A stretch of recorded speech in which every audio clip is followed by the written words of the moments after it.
Hi friends, இந்த பதிவில் ஸ்ரீமத் பகவத்கீதை அக்ஷர பிரம்ம யோகம் 8வது அத்தியாயத்தில் பொருத்தத்தை பார்க்கலாம்.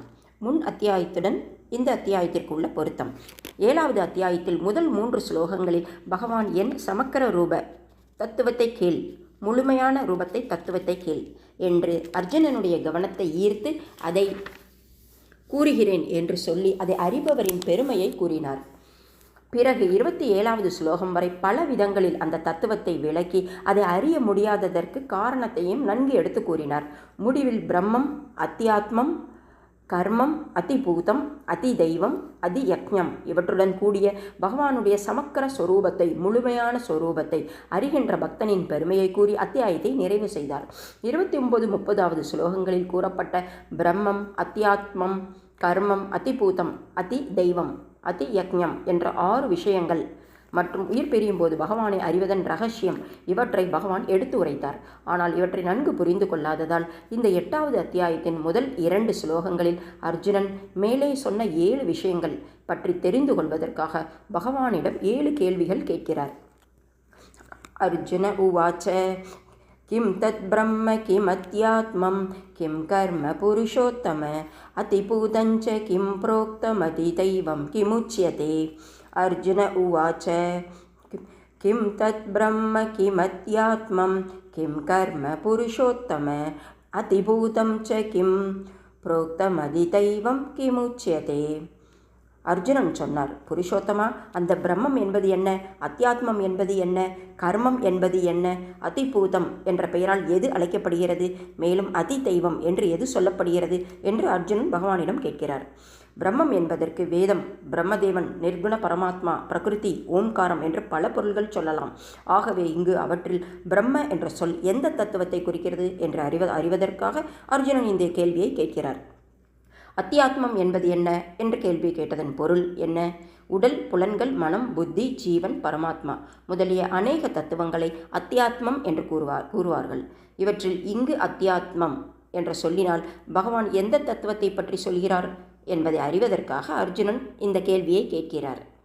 அத்தியாத்மம் என்பது என்ன என்ற கேள்வியை அர்ஜுனன் பகவானிடம் கேட்கிறார். கர்மம் என்பது என்ன என்று கேள்வியின் கருத்து என்ன?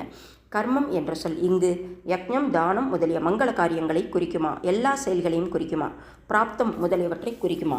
அல்லது பகவானுடைய படைப்பையா என்று இந்த விஷயங்களில் தெளிவு பெறுவதற்காக அர்ஜுனன் இந்த கேள்வியை பகவானிடம் கேட்கிறார். அதிபூதம் என்று எது சொல்லப்படுகிறது என்ற கேள்வியின் கருத்து.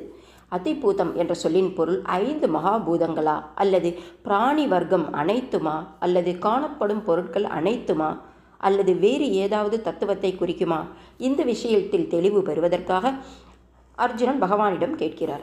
அதி தெய்வம் என்று எதை சொல்கிறார்கள் என்ற கேள்வியின் கருத்து இப்பொழுது பார்க்கலாம். அதி தெய்வம் என்றால் இங்கு ஏதாவது அதிர்ஷ்டமான தேவதை பற்றிய குறிப்பா? அதிர்ஷ்டம் பற்றியதா? ஹிரண்ய கற்பனா, ஜீவனா அல்லது வேறொன்றா என்பதை அறிவதற்காகவே அந்த கேள்வியை கேட்கிறார். இங்கு புருஷோத்தமன் என்று பகவானை அழைப்பதன் கருத்து என்ன?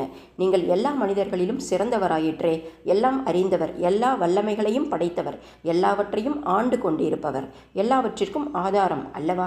ஆகவே என்னுடைய கேள்விகளுக்கு சரியான பதில்களை நீங்கள் கூறுவது போல வேறு யாரும் கூற முடியாது என்று அர்ஜுனன் பகவானிடம் சொல்கிறார். அதியஜ்ஞகதம் கோத்ர தேஹேஸ்மின் மதுசூதன பிரயாணகாலே ச கதம் ஞாயோசி நியதாத்மபி. அதியஜ்ஞகதம் கோத்ர தேஹேஸ்மின் மதுசூதன பிரயாணகாலே ச கதம் ஞோசி நியதாத்மபி. மதுசூதனா, இங்கு அதி யக்ஞன் என்பவர் யார்? மேலும் இந்த தேகத்தில் அவர் எப்படி இருக்கிறார்? அவ்வாறே ஒன்றிய மனத்தோடு கூடியவர்களால் மரணத் தருவாயில் எவ்வாறு நீங்கள் அறியப்படுகிறீர்கள் என்று கேட்கிறார். இதற்கு பகவான் பதில் சொல்கிறார். அதி யக்ஞன் என்ற சொல் யக்ஞத்தினுடைய தனிப்பட்ட தேவதையை குறிக்கிறதா, அந்தர்யாமியான பரமேஸ்வரனை குறிக்கிறதா, அல்லது வேறு ஏதாவது ஒன்றையா? இந்த அதி யக்ஞம் என்ற பெயர் கொண்ட தத்துவம் மனிதன் முதலான எல்லா பிராணிகளின் உடலில் எவ்விதம் உள்ளது? அதற்கு ஏன் அதி யக்ஞன் என்று பெயர் என்று தெரிந்து கொள்வதற்காக அர்ஜுனன் இந்த கேள்வியை பகவானிடம் கேட்கிறார். அர்ஜுனனுடைய 7 கேள்விகளில் முதலில் பிரம்மம், அத்தியாத்மம், கர்மம் இவ பற்றிய 3 கேள்விகளுக்கு பதிலை அடுத்த ஸ்லோகத்தில் வரிசையாகவும் சுருக்கமாகவும் பகவான் கூறுகிறார். ஸ்ரீ பகவானுவாச்ச அக்ஷரம் பிரம்ம பரமம் ஸ்வபாவோத்யாத்மமுச்யதே பூதபாவோத்பவகரோ விசர்க கர்ம சம்ஜித. ஸ்ரீ பகவானுவாச்ச அக்ஷரம் பிரம்ம பரமம் ஸ்வபாவோத்யாத்மமுச்யதே பூதபாவோத்பவகரோ விசர்க கர்ம சம்ஜித. ஸ்ரீ பகவான் சொன்னார். ஸ்ரீ பகவானுவாச்ச, ஸ்ரீ பகவான் சொல்கிறார், பிரம்மம் எனப்படுவது பரமம் மிக உயர்ந்ததும் அக்ஷரம் அழிவற்றதுமானது. ஸ்வபாவ அதன் ஸ்வரூபம், அதாவது ஜீவாத்மா. அத்தியாமம் என்ற பெயரால் உச்சியதே அழைக்கப்படுகிறது. பூதபாவ உத்பவகர சராசரங்களின் இருப்பை கொண்டு உண்டு பண்ணுகின்றது. விசர்க படைப்பு, தியாகம். கர்ம சம்ஜித கர்மம் என்ற பெயரால் அழைக்கப்படுகிறது. ஸ்ரீ பகவான் சொன்னார், பிரம்மம் எனப்படுவது மிக உயர்ந்ததும் அழிவற்றதும் ஆனது. அதன் ஸ்வரூபம் அல்லது ஜீவாத்மா அத்தியாத்மம் என்ற பெயரால் அழைக்கப்படுகிறது. சராசரங்களின் இருப்பை உண்டு பண்ணுகின்ற தியாகம் கர்மம் என்ற பெயரால் அழைக்கப்படுகிறது என்று பகவான் கூறுகிறார். தேங்க்யூ. நன்றி.